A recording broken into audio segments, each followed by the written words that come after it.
So as we join together for these monthly group meditation practices, it can be presumed, inferred, that there's an appreciation for meditation and what it allows for us.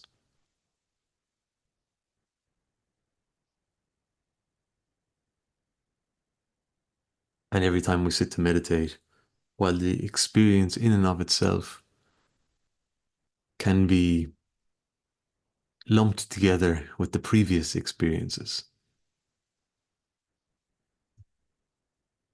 like when we sit down to have a meal, we can say that we're just having a meal. And as we talk about it, I'm going home to eat, or I need to take a break and eat. There's this general understanding of what's taking place. But the specifics makes each occasion different. Every time you sit down to eat, each meal is different. And even if you're one of these people who has meal planners, or you like to eat a certain meal at the same day every week, even on those occasions, you say Thursday's my biryani day, or Thursday's my Big Mac and fries day. Even when you sit down to have that Big Mac and fries or that biryani, while they can be all lumped together as a similar experience, each experience is different. Maybe there's a little bit more sauce one week. Maybe there's a little bit more gherkin. Maybe you don't really like gherkin and you notice it more, so the experience isn't quite the same. Or maybe the people you're eating with is different. Or maybe it's a different McDonald's restaurant. I'm getting no commission here for referencing McDonald's so much, and in fact, it's not a place I frequent myself. But what we're drawing our attention to is the fact that when we sit to meditate, we can lump all these experiences together as in, I meditate and I practice meditation.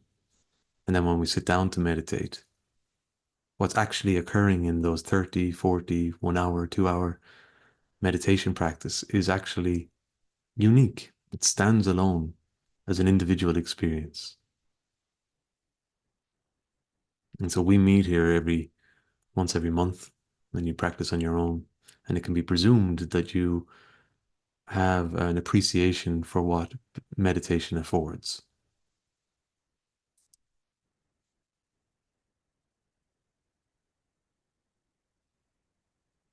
But what meditation affords, that experience that it allows, it's very hard to summarize and communicate. And so somebody might, under your enthusiasm and encouragement, try meditation out and have an experience for themselves. But it's one singular experience. And for many things in life, the first time we try it, we're not really sure. So we try it again. But meditation is one of those experiences which is so nuanced in the subtle. There's so many subtle nuances to it that it becomes abstract in terms of our own relationship to it. And what you might say is being awakened in our practice is a curiosity. So the first time we sit to meditate, we're not really sure. And for some, it's game over. But in the case of you guys and my own personal situation, I found I want to try it out again and again. But what was actually occurring in that space when I sat to meditate, or indeed when you sat to meditate, it's very difficult to articulate. And there's something in that experience of the subtle which can deter some people, but can create a degree of curiosity in others that keeps them coming back. And so if you've been meditating for 1 year, 2 years, 5 years, 10 years, 20 years, while we can talk about our practice as one collective activity, one grouped activity, I meditate. We know that each experience stands out. And even after today's practice, you'll stand up having a notion of it being similar to the other occasions. There's some kind of similarities. What they are might be hard to put your finger on. Maybe it's related to the technique you used. You've used that technique before. Maybe it's the fact that we're doing it together. You've meditated with these other people before. There might be certain aspects to it. Or maybe there was something that occurred in the practice itself, which you've experienced before. But all those variables, all of them shift and change dynamic according to that specific experience. And how you navigate it, how you respond to it, that is very much in the moment of that experience. Fortunately, through the many years of practice, you become more skilled at identifying where there might be similarities. You become more capable of drawing upon your own knowledge of how to weave and navigate the experience.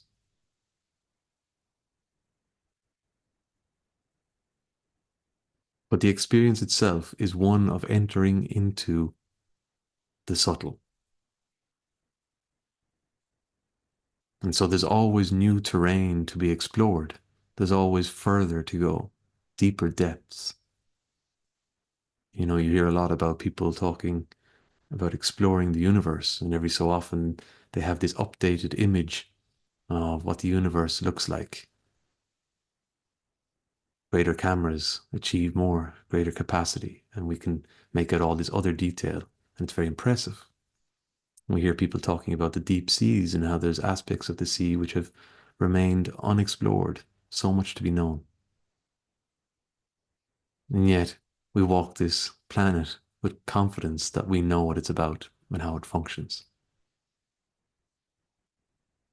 And the same is true of our meditation practice.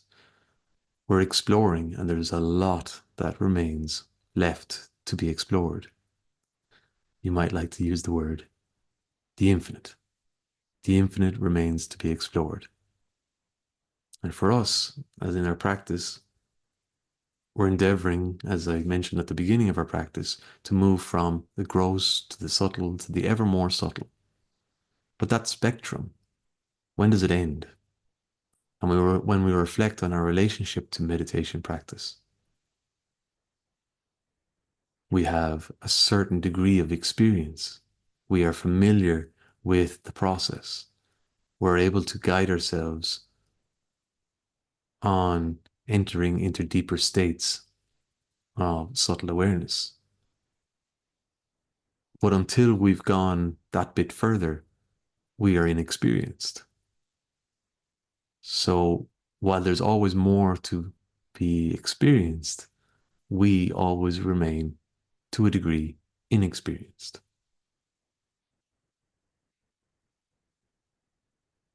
Now, you might be familiar with the term chitta. It's a very, well, it's significant word within yoga and yoga philosophy and practice. And it's referred to by different teachers in different ways. In fact, within Sankhya philosophy, the philosophy which informs yoga practice, it's used one way. And then in Advaita Vedanta, another philosophy which influences yoga practice, but not to the same degree, it's used another way. So in Advaita Vedanta, chitta is often used to refer in reference to four aspects of mind. Chitta would be the storehouse, the memory bank. And I might have mentioned in a previous session that this memory bank, we have access to it to a certain degree, but we don't to a greater degree. So this memory bank, some of it's conscious to us and some of it's unconscious to us.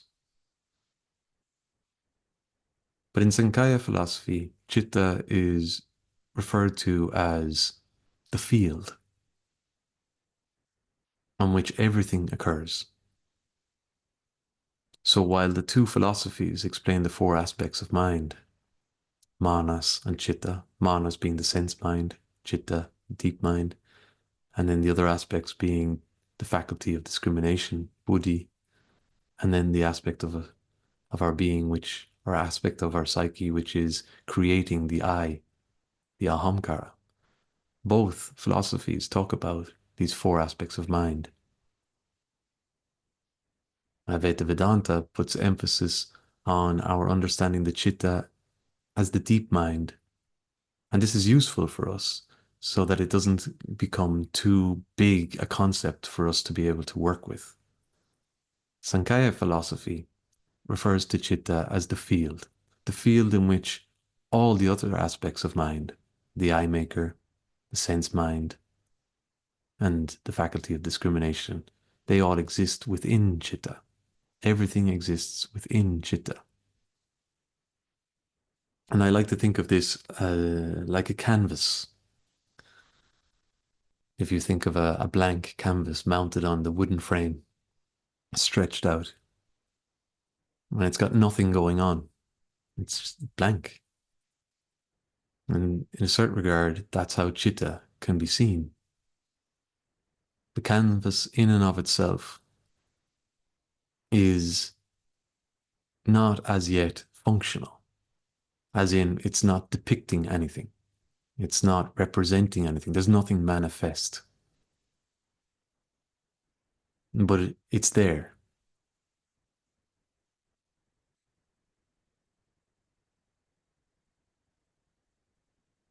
And it's occupying a space.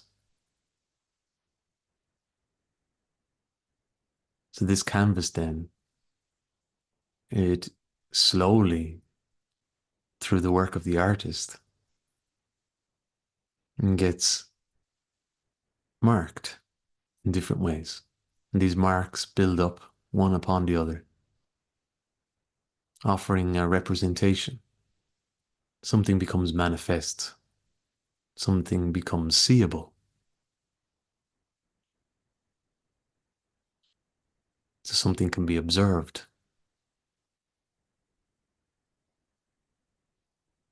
Now, if we think of chitta in terms of how we experience life, that's what we do. There's a lot that's seeable. There's a lot that's to be observed. There's a lot going on. But the canvas itself, chitta, cannot see itself. It cannot observe itself. It is that aspect which allows for everything to unfold and evolve and come into being in a gross level. Now, Samkhya explains this in a lot of detail, and in this short space of time, it won't be of use to us to just rush through that. But essentially, the idea is that we have our faculties, the sense faculties. We have these apparatus, these tools, which allow us to perceive that which is seeable. So we use our nose and we can smell that which has been created, that which has been manifest. Our taste does the same. Our hands allow us to interact and engage in it. Our feet allow us to walk and move around it. So we have this capacity to engage with that which is seeable. But those aspects themselves, they are seeable. They are created. They are manifested. So here comes the challenge, because now chitta has created apparatus which allow for the sense of it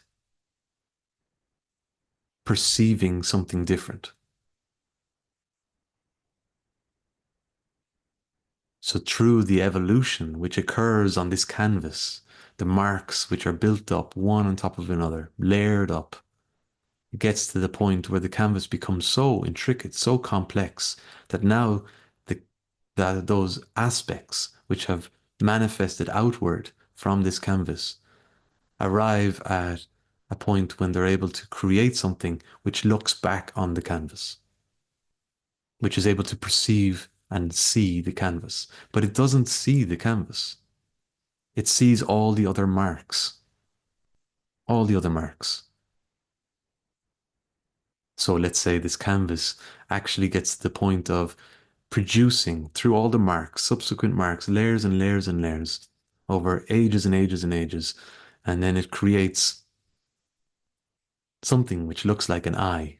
And the eye is looking back at the canvas. What's it going to see? It's going to see all the other marks. It's not going to see what underlies them. It's not going to see chitta. And so it's going to have this idea that it's perceiving something. But that apparatus itself is a part of what can be seen. And so there's an illusion that takes place. There's this idea that now this apparatus is looking at something, but the thing that it's looking at is part and parcel of itself. I was thinking about this earlier in relation to science and even the world of technology, how we have become very skilled at creating things which extend our ordinary human capacities. And so we've got telescopes which can see microscopic levels. But that microscope is functioning built on another apparatus, which is the human eye. So that it's dependent upon the human eye. And so, although it looks to be something that can see to great degrees, minuscule degrees, it can't do that without the human eye. But there's this illusion that it can do something magnificent. So there's an extension of the human apparatus, which leads to the idea that there's an even greater achievement. But the achievement is dependent on something more subtle. And this is what we're getting at, is that our whole apparatus here, as we're sitting, listening, and watching, is dependent on something far more subtle. Like, I'm using a computer here and I've got a video camera. The video camera is watching me. I could say that you guys are watching me, but in fact, it's the eye of the camera that's right here in the room with me, looking at me. Not your eyes. Your eyes aren't here in the room with me. It's the eye of the camera. And the eye of the camera facilitates your being able to look at me from thousands of miles away. But then if we break it down to the body, the eye is able to do what it does because of millions of years of evolution. Now you can get all technical with this, but basically what we're trying to point at is that the underlying canvas is chitta. The field on which all this occurs is chitta. And chitta works by, to use the language of technology, seeing as though we're a little bit entangled in that at the moment, this conversation. Chitta works through programming. The human body works through DNA, which has been programmed over years of evolution. It works through programming.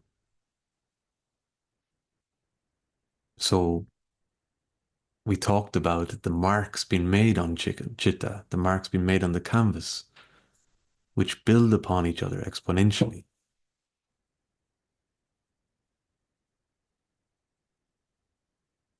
And these marks function in relation to one another. In manifest reality, different aspects of creation in their more primordial nature were just simple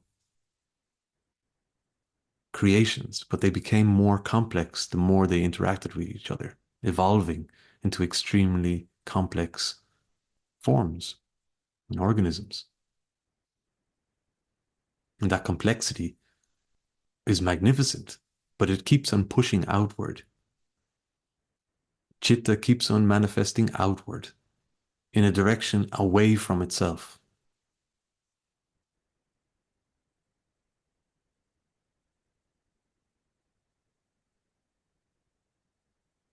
So this has happened as a consequence of the capacity of chitta to program these different marks.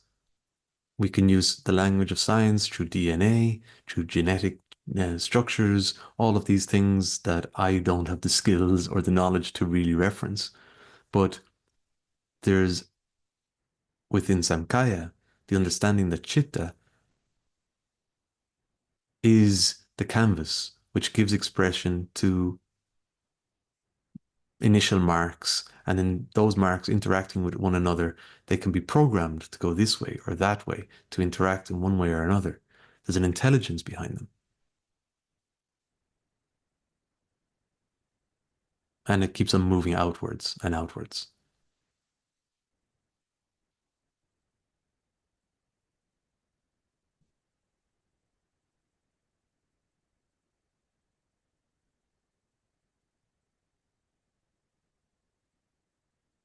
So this knowledge then, understanding that chitta gives rise to manifested reality, and that that reality that we're perceiving it through an aspect of manifested reality.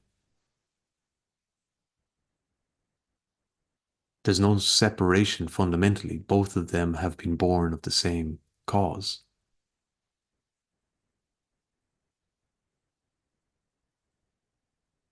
And so when we're meditating, what we're endeavoring to do is to program our conscious focus, our consciousness in relation to chitta.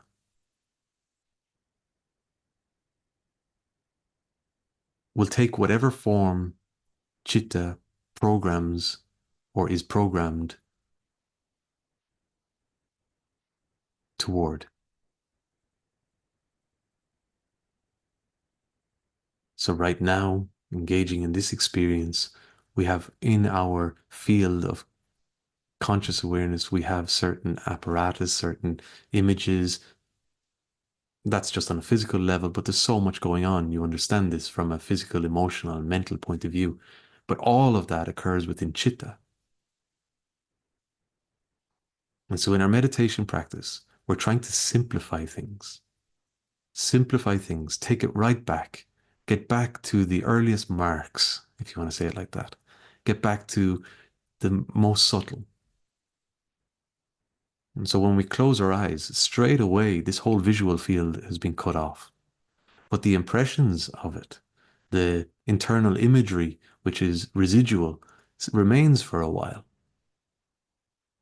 And it's there scattering around. But we can program chitta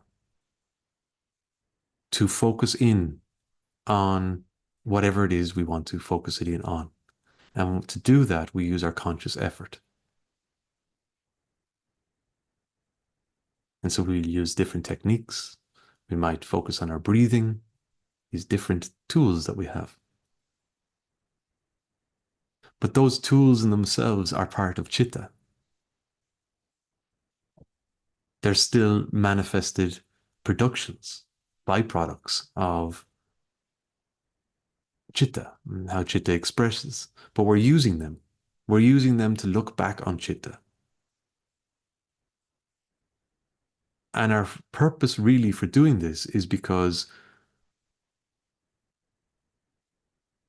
and just an analogy came into my mind, when we look into a mirror, we can be looking for different things. We might want to look to see if the clothes we're wearing are suitable for where we're going, if they fit well enough. We might want to see if our hair is okay. We can look in the mirror for that reason. Or we can look in the mirror for something more subtle, a little blemish on our skin that most people wouldn't see, but we want to see how it's doing.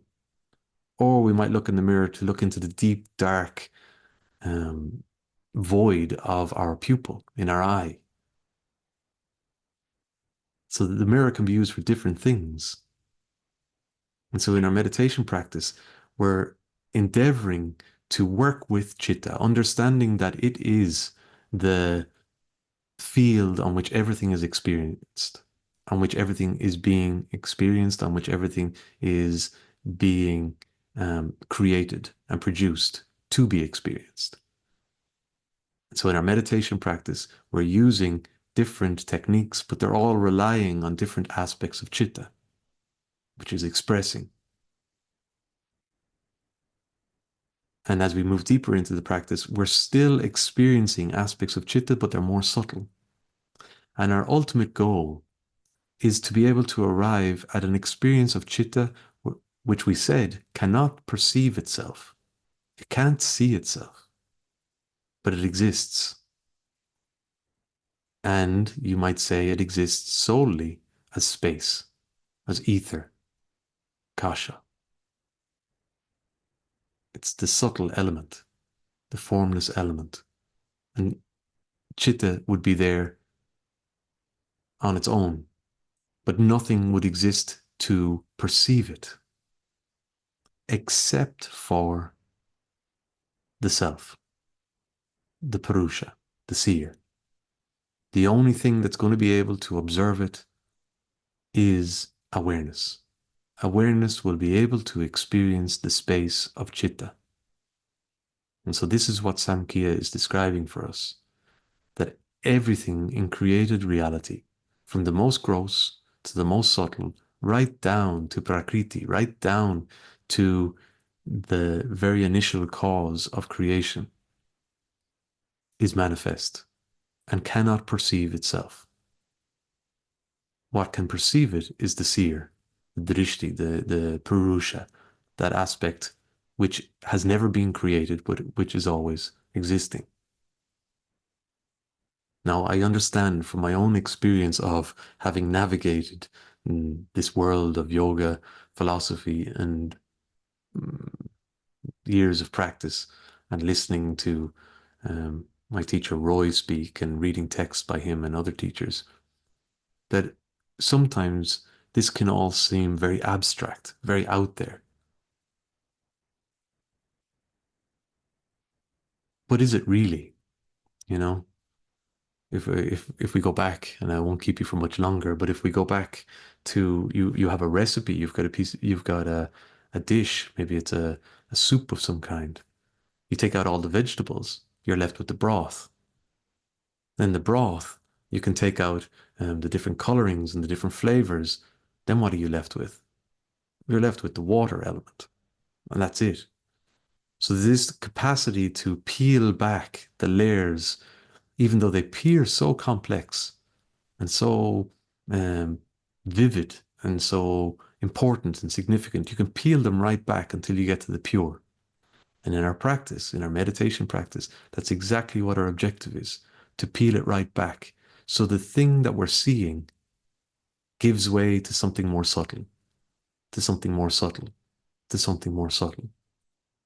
And so our focus sometimes in our meditation practice, when we've used techniques which won't allow us to go more subtle, we've established a state of concentration which is already focused enough that in that moment, what we're endeavoring to do is to inquire what's behind this subtle aspect of creation as I'm experiencing it. What is behind it? Is there something more subtle? Is there something deeper? And that's inquiry. That's a kind of self-inquiry, because what we're experiencing at that point is our own inner landscape.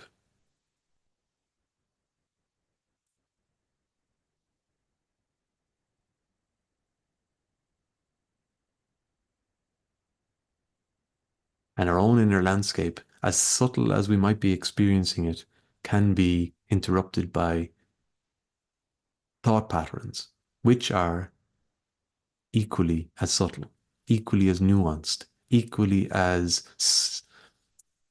difficult to